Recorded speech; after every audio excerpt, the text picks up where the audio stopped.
CM योगी केरल के दौरे पर हैं। सीएम केरल के कासरगोड में बीजेपी की परिवर्तन रैली को संबोधित कर रहे हैं। सीधे वहीं पर चलते हैं।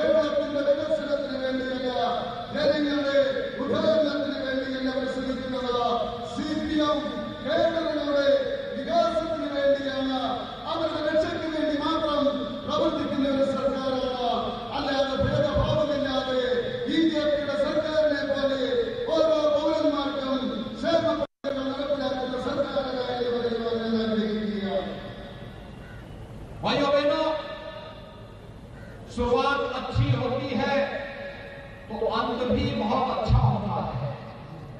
और आज बीजेपी केरल की इस विजय यात्रा का जो शानदार शुरुआत हो रही है, मेरी आप सबके प्रति शुभकामनाएं हैं कि यह यात्रा केरल के अंदर भारतीय जनता पार्टी की विजय यात्रा के साथ ही स्टेट में भारतीय जनता पार्टी बेहतरीन प्रदर्शन करते हुए सरकार बनाने की ओर अग्रसर होगी। क्योंकि मुझे विश्वास है, आज मोदी जी के नेतृत्व में जो विश्वास आम जनमानस के मन में आया है, केरल के अंदर भी वहां पर सीपीएम की सरकार थी। और आप जानते हैं कि त्रिपुरा के अंदर जब वहां की सरकार 35 वर्षों से चली आ रही थी, लेकिन जब उनके पास मोदी जी के नेतृत्व की भारतीय जनता पार्टी की सरकार के कार्यों की और लोक कल्याणकारी योजनाओं का लाभ पहुंचा, तो उन्हें वास्तविकता की जानकारी हुई। और जब वहां पे इलेक्शन हुए 2 वर्ष पूर्व, तो त्रिपुरा में 2/3 मेजोरिटी के साथ भारतीय जनता पार्टी वहां पर सरकार बनाई है। आज नॉर्थ ईस्ट में त्रिपुरा हो, मणिपुर हो, अरुणाचल हो, असम है, इन सभी राज्यों में भारतीय जनता पार्टी की सरकारें बेहतरीन तरीके से कार्य कर रही है। और भारतीय जनता पार्टी विकास के लिए जो कार्य कर ही रही है, साथ साथ अलगाववाद और आतंकवाद पूरी तरह उन क्षेत्रों से समाप्त भी हो गया है। केरल के अंदर भी भारतीय जनता पार्टी के कार्यकर्ताओं ने त्याग और बलिदान का शौर्य और पराक्रम का जो एक नया इतिहास रचा है, इस इतिहास को अब आगे बढ़ाने की आवश्यकता है। और इसके लिए इस विजय यात्रा का शुभारंभ आप सबके लिए शुभ हो, या अपनी पूरी शुभकामना आप सबके प्रति व्यक्त करने के लिए आज मैं विशेष रूप से इस विजय यात्रा के शुभारंभ के अवसर पर यहाँ पर आपके बीच में उपस्थित हुआ हूँ।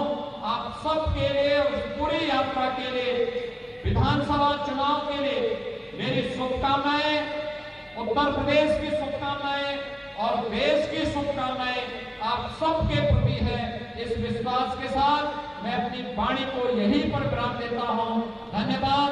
जय हिंद, जय जय श्री राम।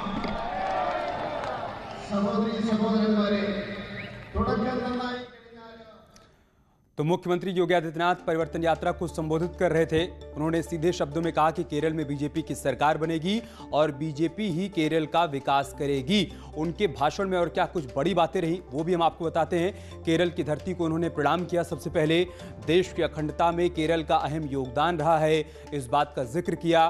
केरल में भ्रष्टाचार चरम पर है, केरल में विकास रुक गया है, बीजेपी कार्यकर्ताओं को परेशान किया जा रहा है, आप विपरीत हालातों में काम कर रहे हैं। लव जिहाद को लेकर केरल की सरकार आंख मूंद कर बैठी है। इस्लामिक स्टेट बनाने की साजिश का हिस्सा है लव जिहाद। इन तमाम बड़ी बातों का जिक्र किया है उन्होंने अपने भाषण में। तो आज केरल के दौरे पर है मुख्यमंत्री योगी आदित्यनाथ, जहां पर उन्होंने बीजेपी कार्यकर्ताओं को संबोधित किया, उनके भीतर अपने भाषण के जरिए जोश भरा।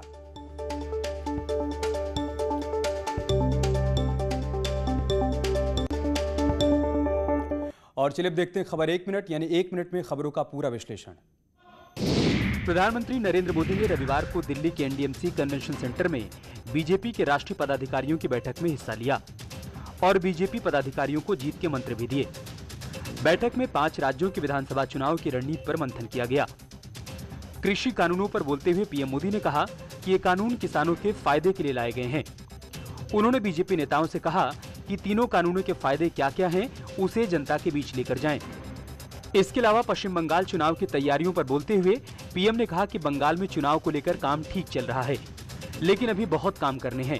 पीएम ने पदाधिकारियों को बताया कि संगठन सबसे ऊपर है। उन्होंने हल्के फुल्के अंदाज में यूपी बीजेपी के अध्यक्ष स्वतंत्र देव सिंह से कहा कि आप बनारस के सांसद को टाइट वाइट करते हैं कि नहीं। पीएम मोदी वाराणसी से ही सांसद हैं और एक तरह से उन्होंने बातों बातों में इशारा कर दिया कि संगठन के लोग सबसे ऊपर हैं। कृषि कानूनों पर किसानों और सरकार के बीच बात बनती हुई दिखाई नहीं दे रही है। बातचीत का सिलसिला रुका हुआ है और किसान महापंचायत कर इस आंदोलन को गांव तक पहुंचाने की कोशिश में लगे हुए हैं। ऐसे में लोगों के बीच फैली भ्रम को तोड़ने के लिए बीजेपी ने नई रणनीति बनाई है। खबर है कि बीजेपी कार्यकर्ताओं को जमीन पर उतारकर किसानों को कृषि कानूनों के फायदे गिनाने की पीएम ने नसीहत दी है। सूत्रों के हवाले से खबर है कि इसके लिए पार्टी पदाधिकारियों को भी जमीन पर उतरने को कहा गया है और लोगों को कृषि कानूनों के बारे में बताने और उनका भ्रम दूर करने की बात कही गई है। इसके साथ ही बीजेपी नेताओं को नसीहत दी गई है कि किसी भी मुद्दे पर बयान देने से बचें ताकि पार्टी का स्टैंड पूरी तरह से साफ रहे। ऐसे में मामलों के पार्टी के अधिकृत प्रवक्ता ही बयान दे ताकि लोगों के बीच किसी तरह का भ्रम न फैले। योगी सरकार एक तरफ किसानों की आमदनी को बढ़ाने के लिए जरूरी साजो सामान किसानों तक पहुंचाने का काम कर रही है, तो दूसरी तरफ सिंचाई तंत्र को मजबूत करने की दिशा पर भी जोर दे रही है। यही कारण है कि योगी सरकार पुल पुलिया को ठीक करने के काम पर भी जोर दे रही है। दरअसल योगी सरकार ने 100 से 150 साल पुरानी नहरों पर बने पुल और पुलिया की जर्जर हालत को देखते हुए मरम्मत का काम कराने का फैसला किया है। कुल 70,000 पुल और पुलिया पिछले 190 वर्षों के दौरान प्रदेश के अंदर बनी थी, सिंचाई विभाग के विभिन्न प्रकार की नहरों के अंदर, और इनमें कभी भी इनकी मरम्मत का कार्य नहीं हो पाया था। ये जर्जर हो चुकी थी, तोड़ दी गई थी, बहुत सारी जगह लोगों ने तोड़वा दी थी। और आज मुझे प्रसन्नता है कि इसमें 21,542 पुल पुलियों के मरम्मत और जीर्णोद्धार का कार्य। मुख्यमंत्री ने इस काम के लिए सिंचाई व जल संसाधन विभाग को निर्देशित किया है। सिंचाई विभाग से मेरा एक आग्रह होगा कि इसको मिशन मोड में लेकर अगले 100 दिन के अंदर इन सभी कार्यों को हम संपन्न करवा लें। सीएम ने कहा है कि इस काम को अगले 100 दिन में पूरा करना होगा। मुख्यमंत्री के मुताबिक प्रदेश की नहरों पर करीब 70,000 पुल और पुलिया बनी हुई हैं।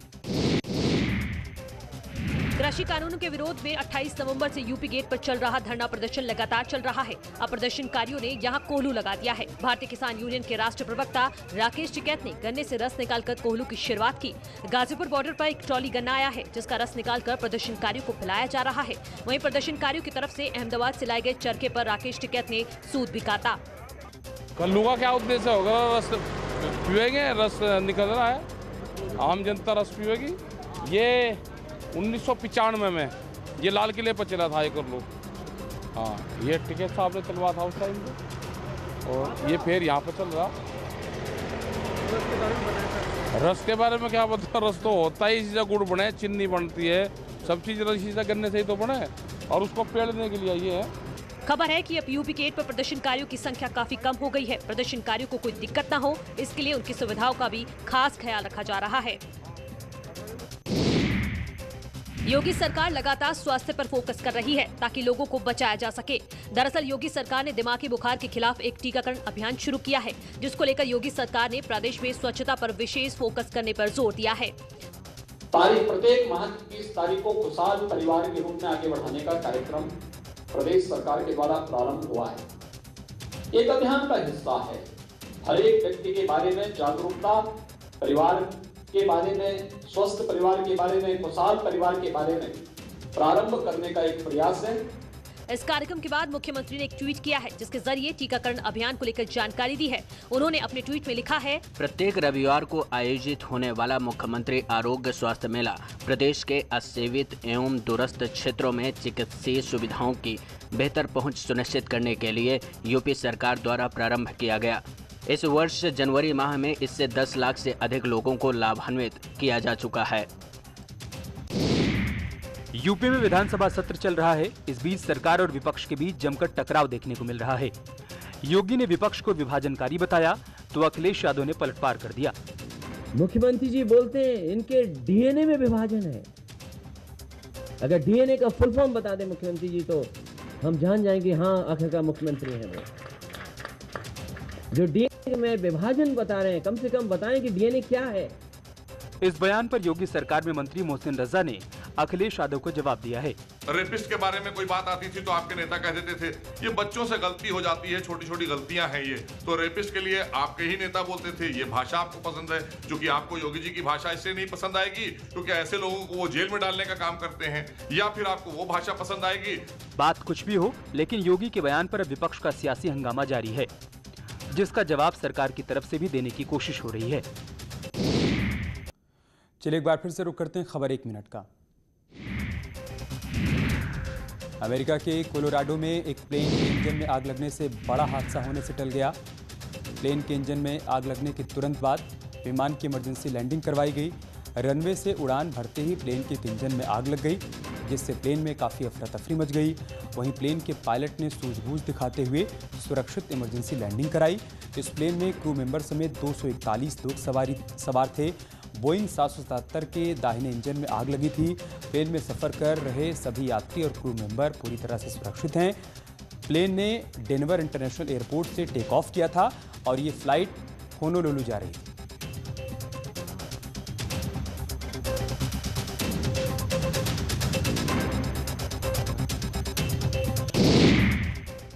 यार रुक रहे एक और छोटे से ब्रेक के लिए, जल्द लौटेंगे कुछ और खबरों के साथ।